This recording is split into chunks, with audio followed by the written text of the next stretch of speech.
தற்போதைய அண்மை செய்தியை பார்த்துக் கொண்டிருக்கிறோம். நெல்லையில் ஆணவ கொலை செய்யப்பட்ட கவினின் காதலி சுபாஷினியை விசாரிக்க சிபிசிஐடி போலீசார் முடிவு செய்துள்ளனர். தற்போது கிடைத்துள்ள அண்மை தகவலாக இதனை நாம் பார்த்துக் கொண்டிருக்கிறோம். நெல்லையில் ஆணவ கொலை செய்யப்பட்ட கவினின் காதலி சுபாஷினியை விசாரிக்க சிபிசிஐடி போலீசார் முடிவு செய்துள்ளனர். தற்போது கிடைத்துள்ள அண்மை தகவலாக இதனை நாம் பார்த்துக் கொண்டிருக்கிறோம்.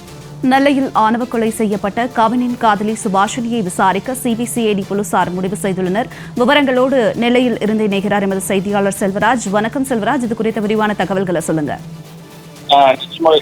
கடந்த 27ஆம் தேதி நெல்லை மாவட்டம் பாளையங்கோட்டை கேடிசி நகரில் மென்பொருள் பொறியாளர் கவின் ஆணவ படுகொலை என்பது செய்யப்பட்டார். இந்த ஆணவ படுகொலையை தொடர்ந்து ஏற்கனவே அவருடைய காதலியின் சகோதரர் சுற்றி தந்தை சரவணன் ஆகிய 2 பேரும் கைது செய்யப்பட்டுள்ளனர். இந்த சம்பவம் தற்போது இந்த வழக்கு தொடர்பாக தற்போது சிபிசிஐடி போலீசார் விசாரணை மேற்கொண்டு வருகிறார்கள்.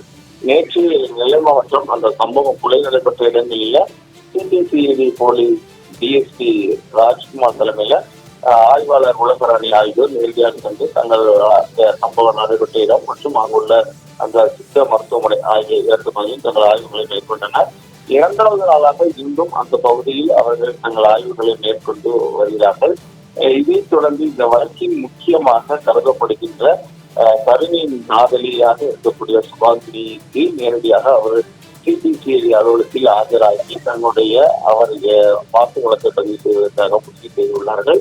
இந்த நிலையில் அவருக்கு சமன் அனுப்புவது தொடர்பாக தற்போது அதற்கான ஏற்பாடுகள் செய்யப்பட்டு வருகின்றன. இன்று மாலை பதிவு தபால் மூலமாக அவருக்கு சம்மன் அனுப்பவும் சிபிசிஐடி போலீசார் முடிவு செய்துள்ளனர். குறிப்பாக 10 நாட்களுக்குள் நேரடியாக அவரிடம் உள்ள விவரங்கள் அனைத்தையும் சிபிசிஐடி அலுவலகத்திற்கு தெரிவிக்கப்பட வேண்டும் எனவும் தெரிவிக்கப்பட்டுள்ளது.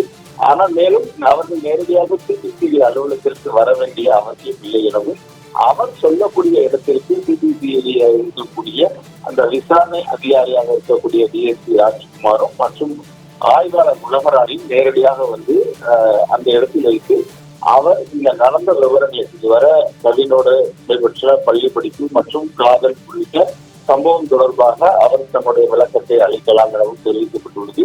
இது தொடர்பாக அவர் சிபிசிஐடி அலுவலகத்தில் வந்து நேரடியாகவும் தங்களுடைய தகவலை தெரிவிக்கலாம். அப்படி வர முடியவில்லை என்றால் அவர்கள் சொல்லக்கூடிய இடத்திற்கு இங்குள்ள சிபிசிஐடி அதிகாரிகள் நேரடியாக சென்று அந்த வாக்குமூலத்தை அவர்கள் பதிவு செய்து அது வீடியோ மூலமாகவே பதிவு செய்வதற்கான ஏற்பாடுகள் செய்யப்பட்டுள்ளது.